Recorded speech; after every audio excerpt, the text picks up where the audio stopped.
Good morning. The December the 23rd meeting of the Board of Estimate is now called to order. In the interest of promoting the order and efficiency of these hearings, persons who are disruptive to the hearing will be asked to leave the hearing room immediately. Meetings of the Board of Estimates are open to the public for the duration of the meeting. The hearing room must be vacated at the conclusion of the meeting. Failure to comply may result in a charge of trespassing.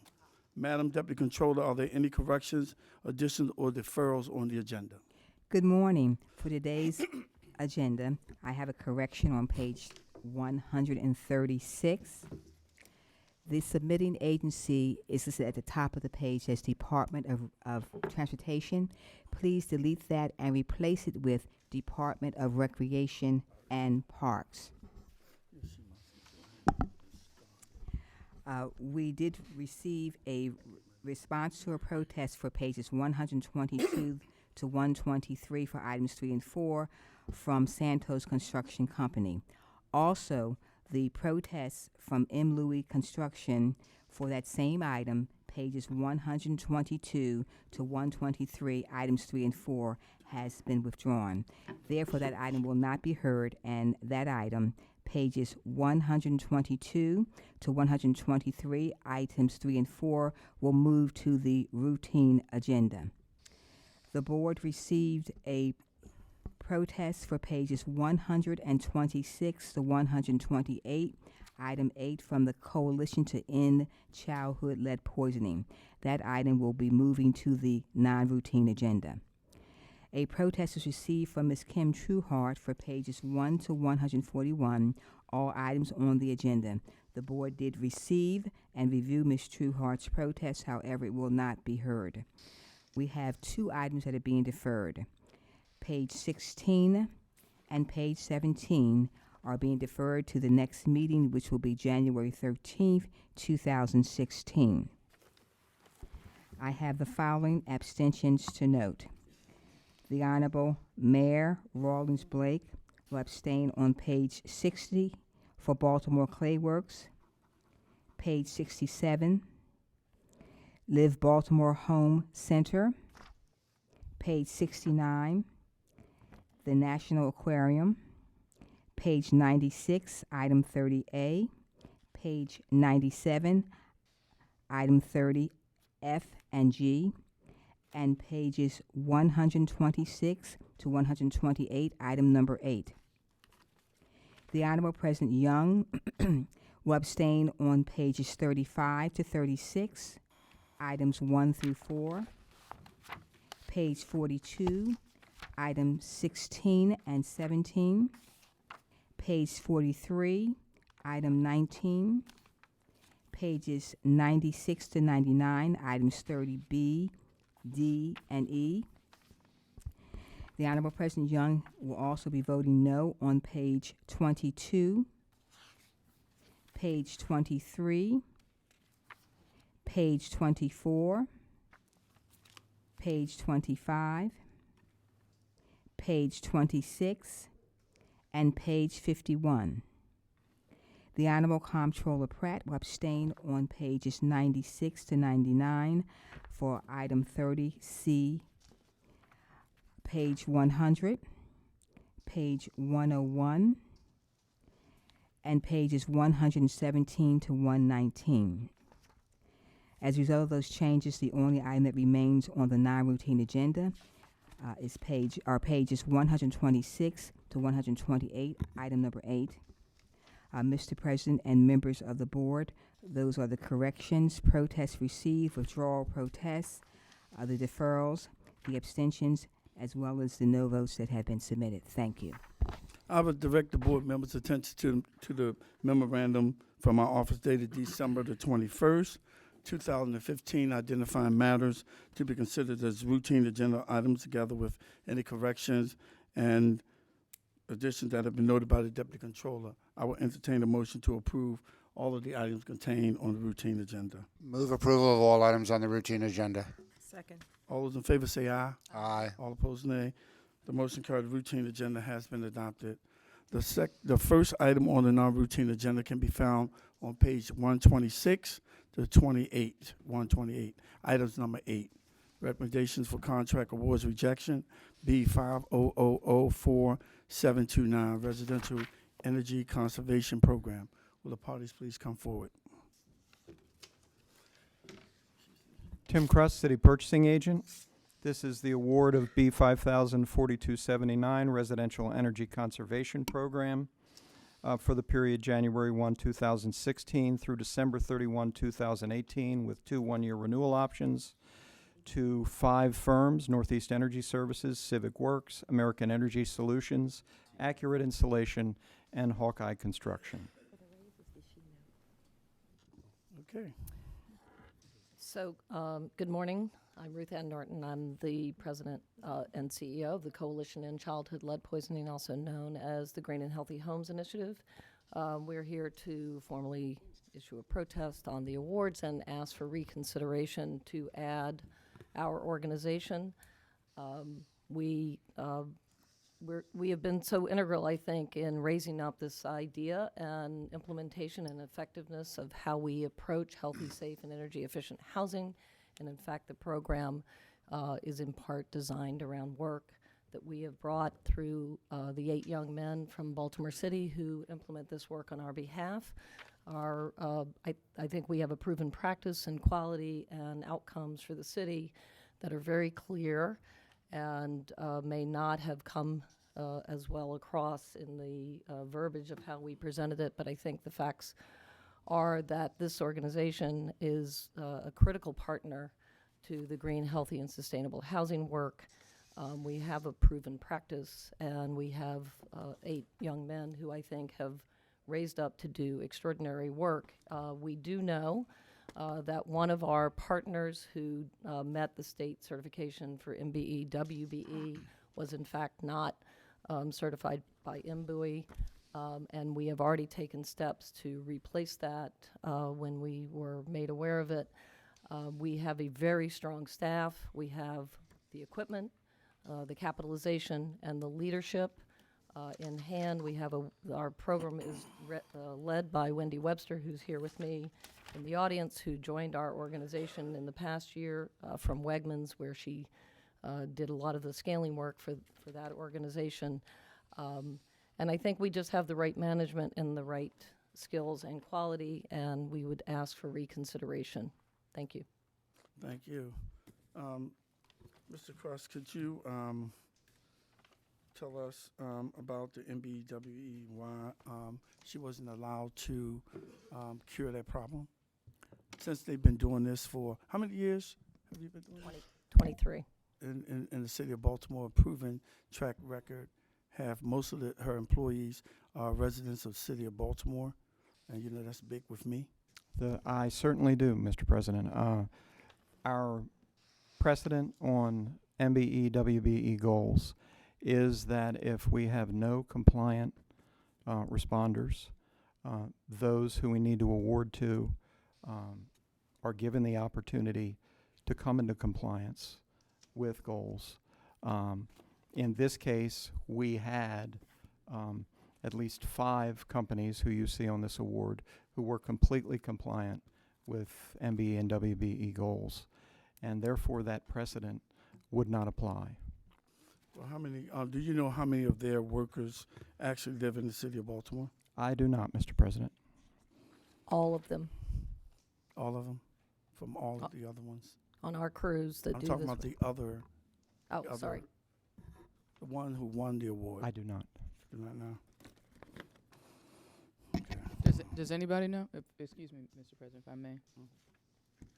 Does anybody have that information? You'd like to speak? Yes, thank you. State your name. Ken Strong, Deputy Commissioner of Housing, Division of Green, Healthy, and Sustainable Homes. All of the bidders that Mr. Cruz cited have to comply with the Employ Baltimore and requirements and hiring from the city requirements.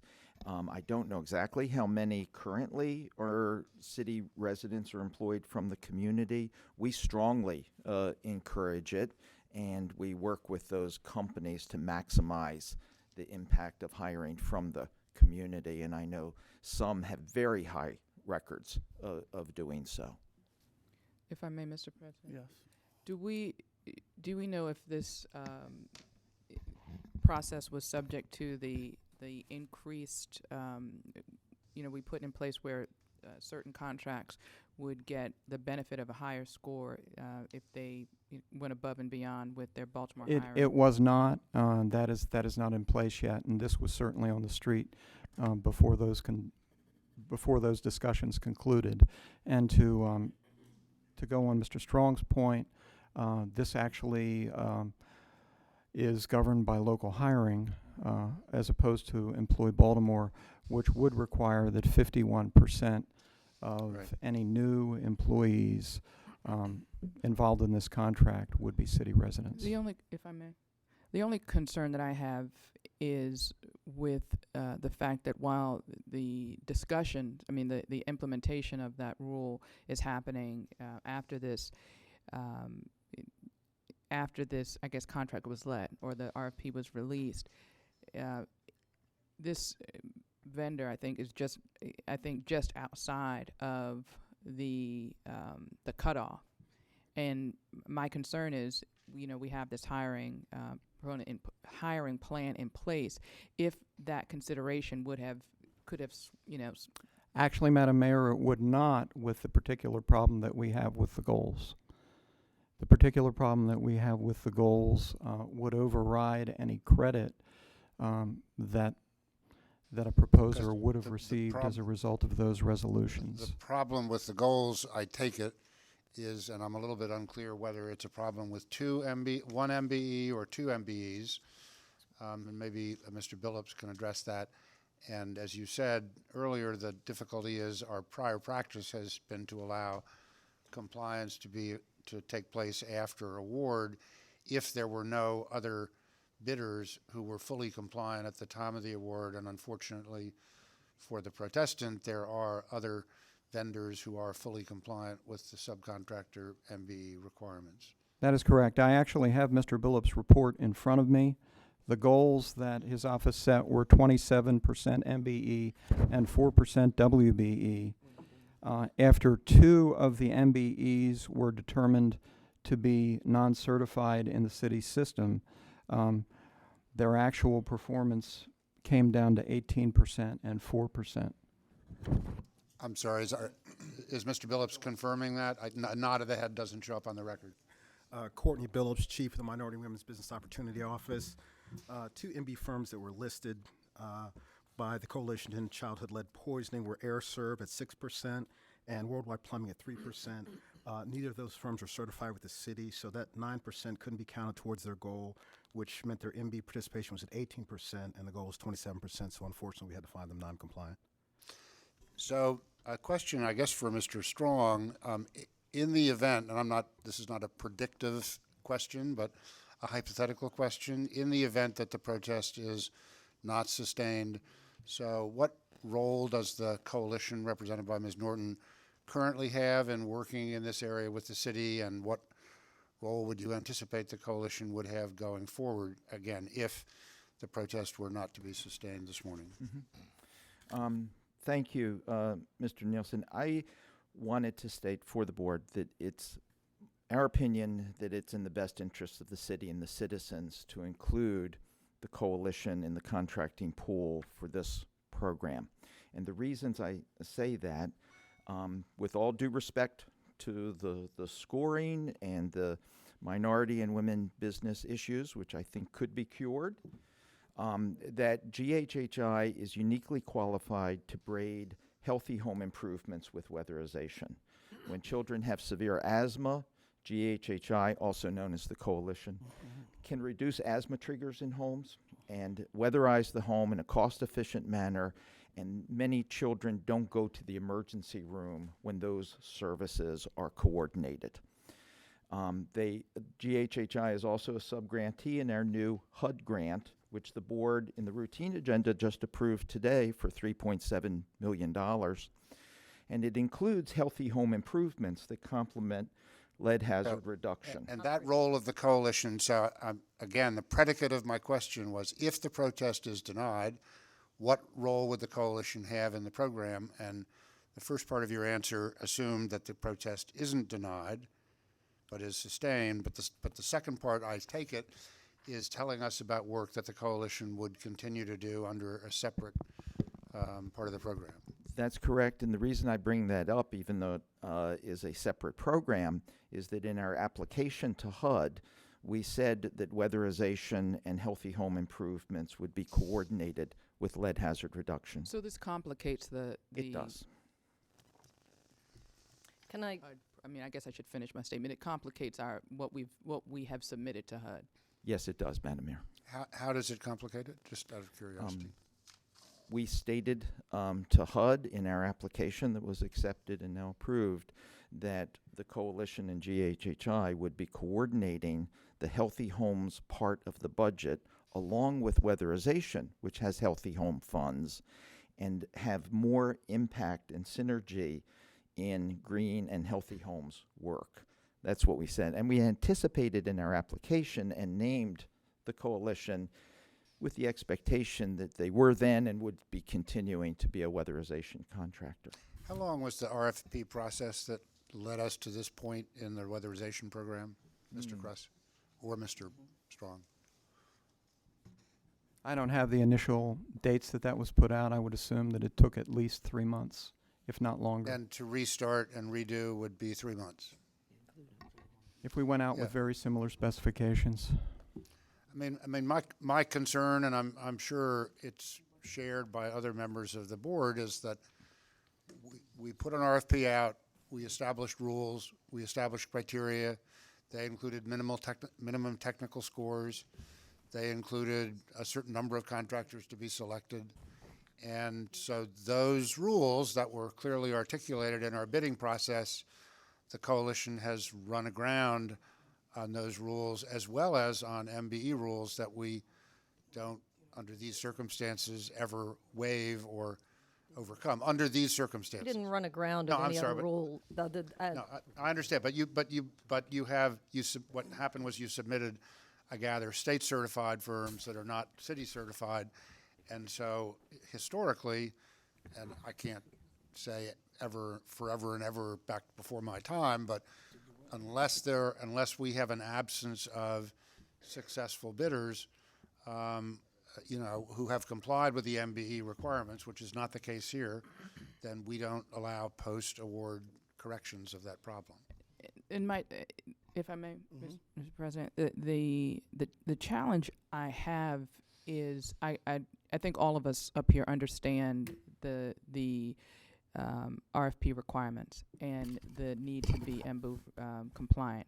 I have in this seat and in that seat been very strict in the enforcement of that. I think that the challenge is this is different than an average RFP in the sense that this, the issues that the employment issues that aside that the president raised, this is a part of a HUD application, and with a long-standing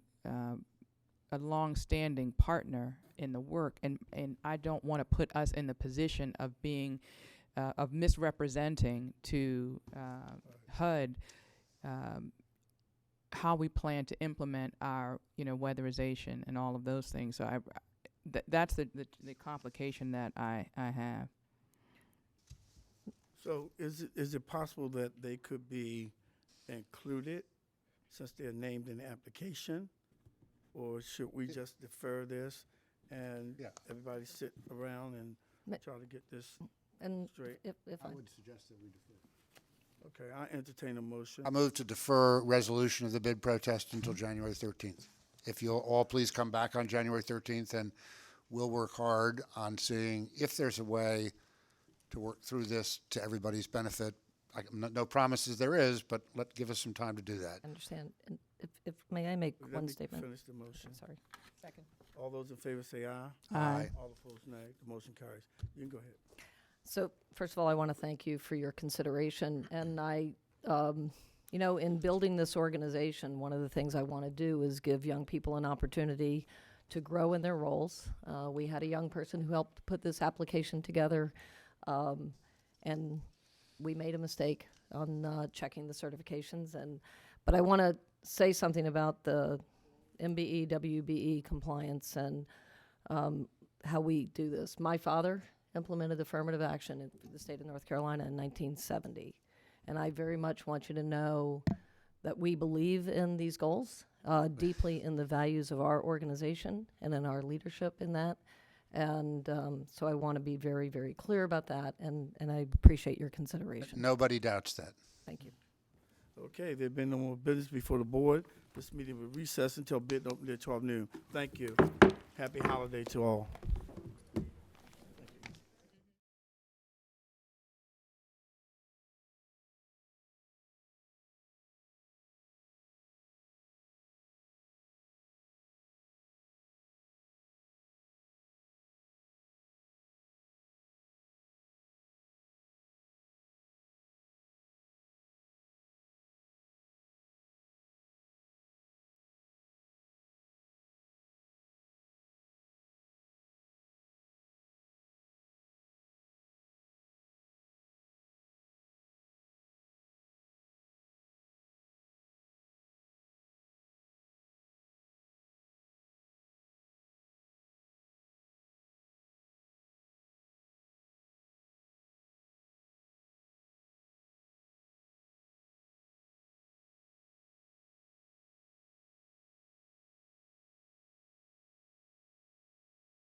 Good afternoon. The Board of Estimates is now in session for the opening and receiving of bids.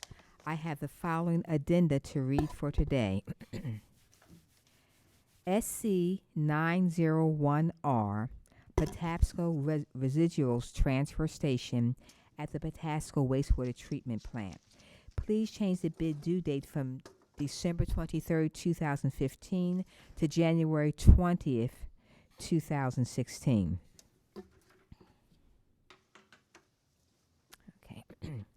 SC 930.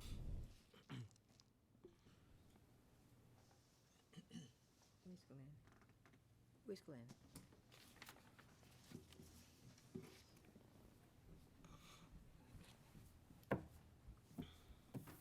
Addendum has a different date. Let me make sure. This is here. Yeah, and that is yours is yeah, see, it's not. Yeah, I need the second one. See, I need a second. There must be a second addendum that he didn't give me. Mhm. I need to make sure I read because I can't change this date and read it. I was making sure it hadn't wasn't up here. Because it's not on any of these. Do you have a current addendum? I can't use that one. Thank you. No problem. Just a moment. Please forgive me for the delay.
Thank you, no problem.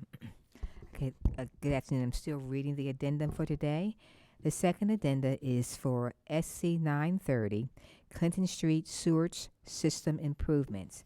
Please change the bid due date from January 23rd, 2015, December 23rd, 2015 to January 13th, 2016. Those are the addenda for today. Hearing no objection, so ordered.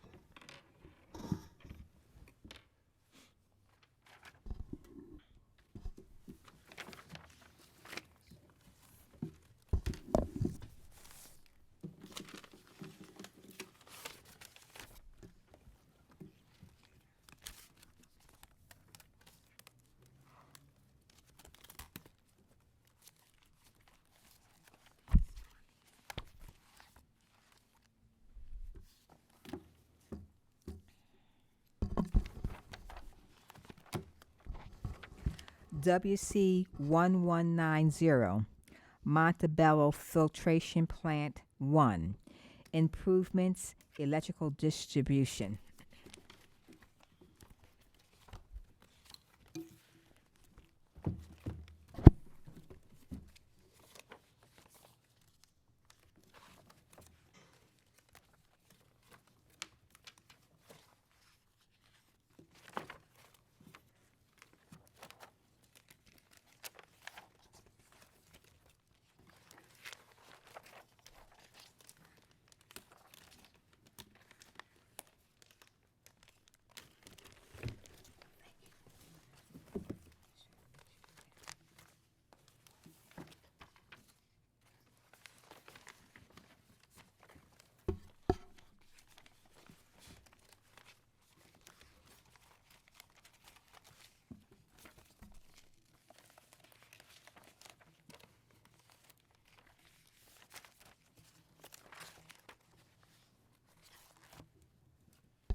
W.M. Schlosser Company, Inc., with a bid bond.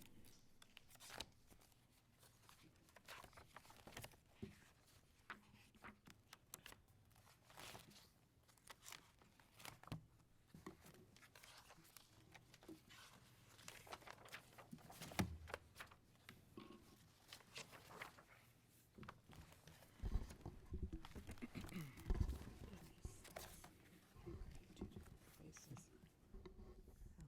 I need to go to this page here. $13,688,000.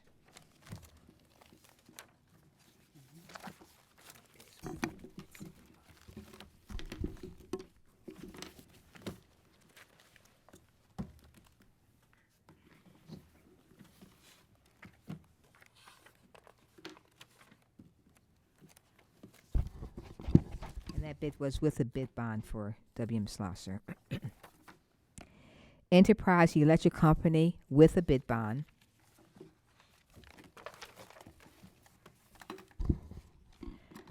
$14,243,825.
Ciambro Corporation with a bid bond.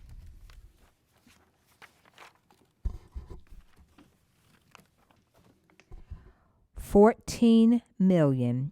$644,473.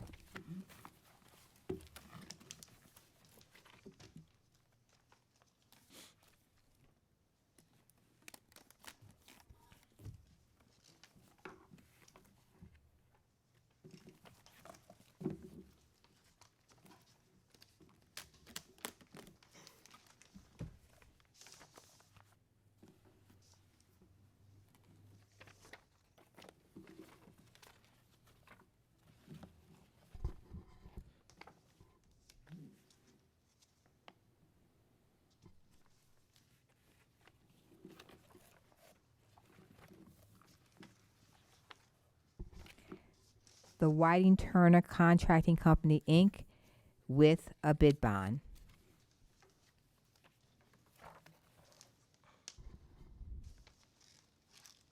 $12,083,000.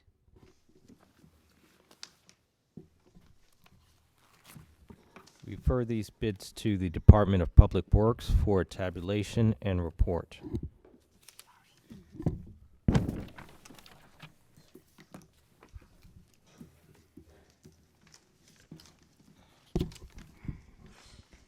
WC 1342 AMI/R urgent need metering infrastructure repair and replacement, various locations.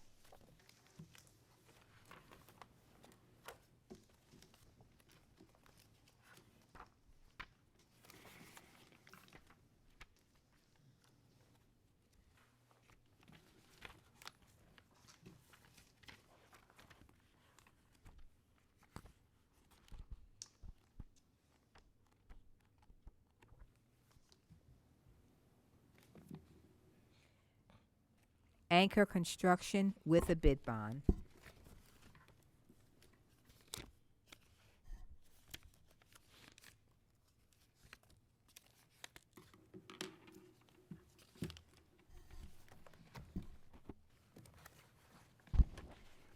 $10,476,932.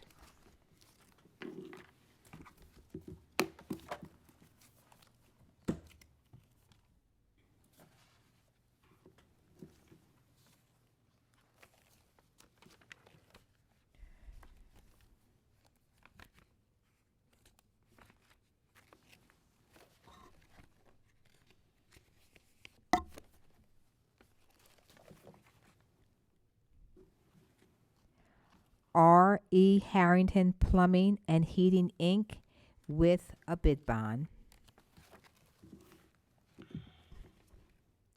$7,094,950.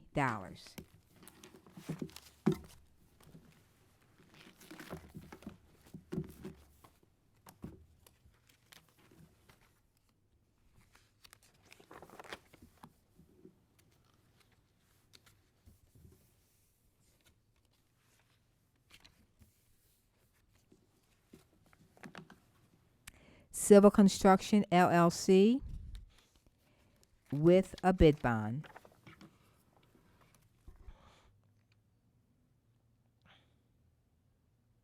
$10,858,400.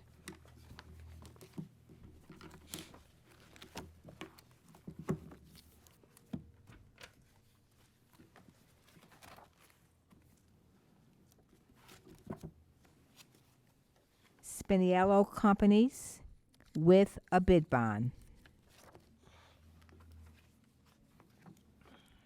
$5,853,375.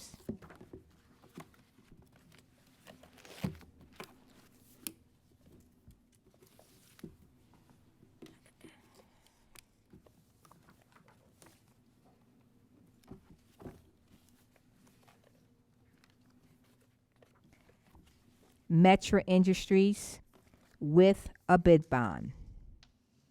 $7,632,225.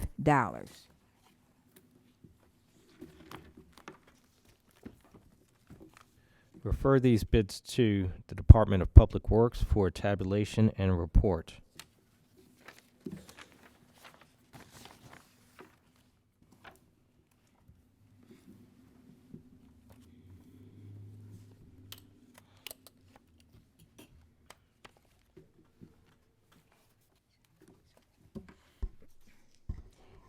B50004364. Clinical supplies. A bid bond is not required.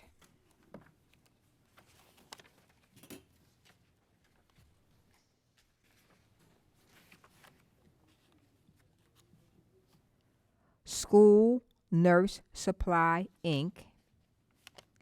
$2,482,045.70.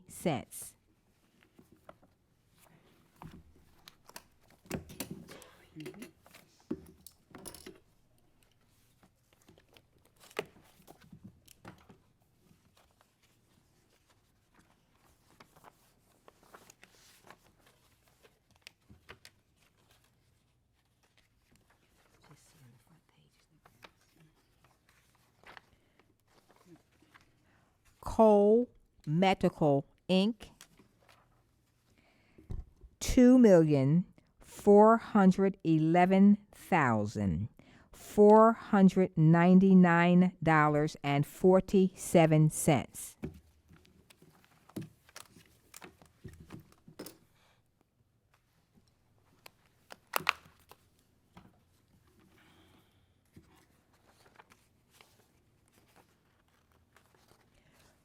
School Health Corporation.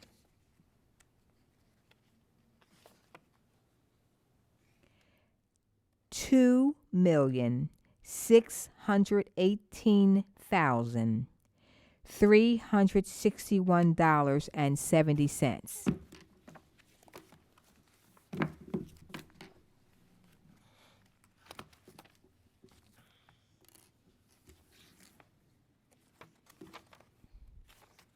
First Needs Medical LLC.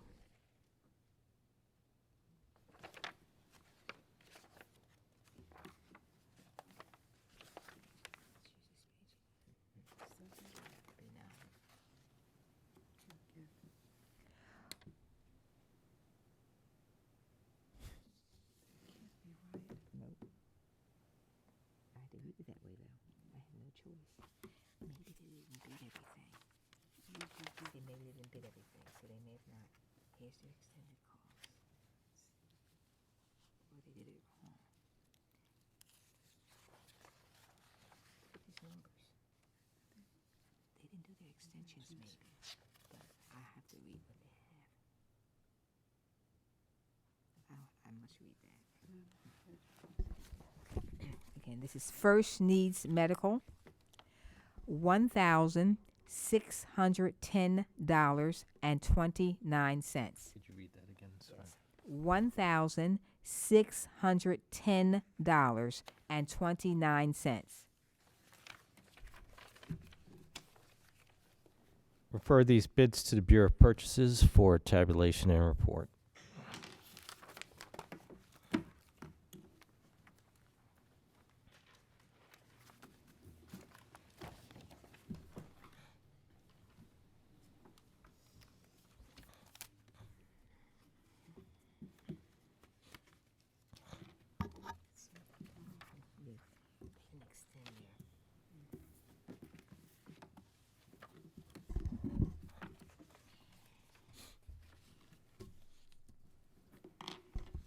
B50004386. Decals and striping. A bid bond is not required. Shannon Bomb Signs, Inc., $313,700.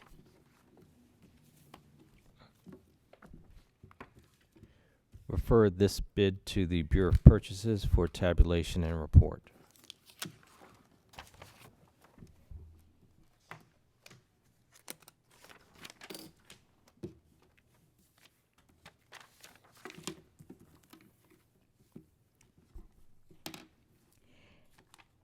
B50004399.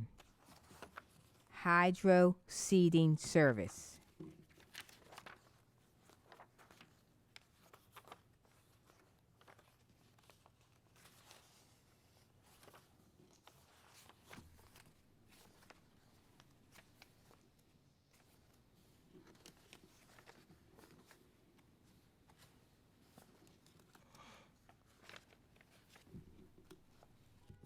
A bid bond is not required.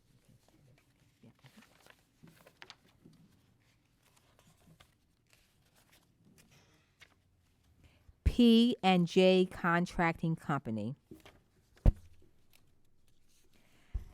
$995,440.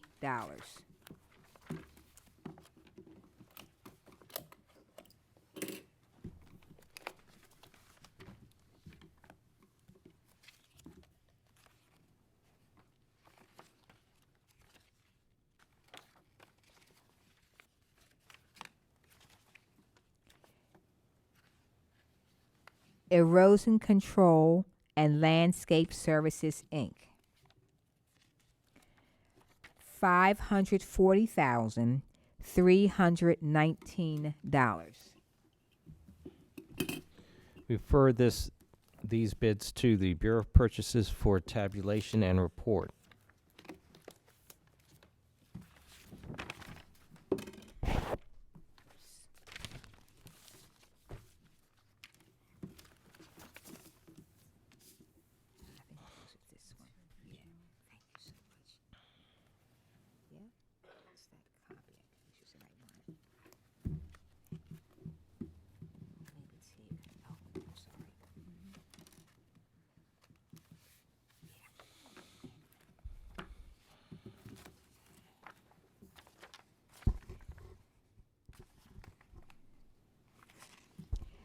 B50004404.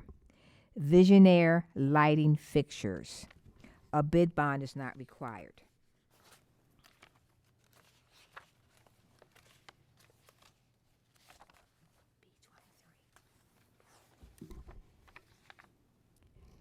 Gray Bar Electric Company, $1,579,460.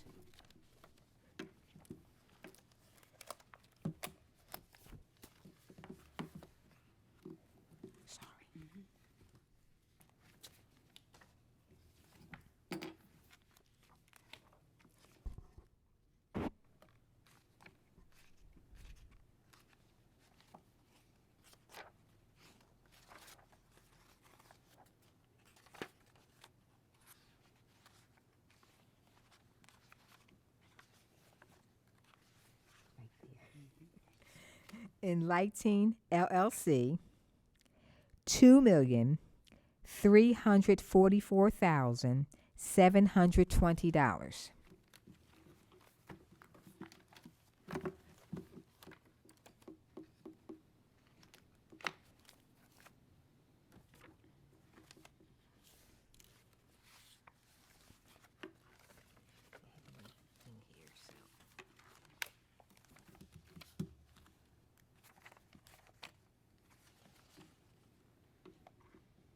C.N. Robinson Lighting Supply Company, Inc.,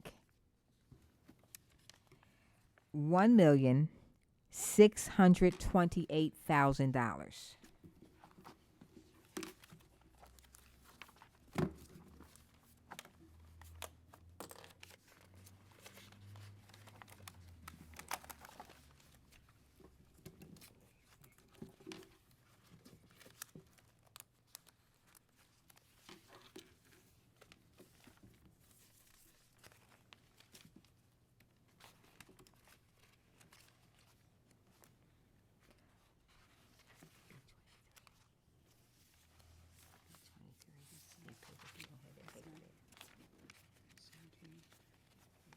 use mine. I'm just thinking, okay, let me make sure. Oh, wait a minute, it's my fault, probably. Maybe it's not. Let me see if I have two B23s. Okay, that's one. Yeah, that's right. Let's see, let's use this one. Complete facility supply, $1,715,780. Thank you. Yeah. Onion skin. Refer these bids to the Bureau of Purchases for tabulation and report. Oh, wait a minute. There's their copy. Here's another one for them. Same copy. Make sure. Yeah. Yeah, it was at the very bottom. Yeah. Yeah. This is theirs too. This is theirs. Just slide in between the, in between. Get it away. Thank you. Okay. B500004. I'm sorry. B50004416. Traffic signal cable. No bids were received.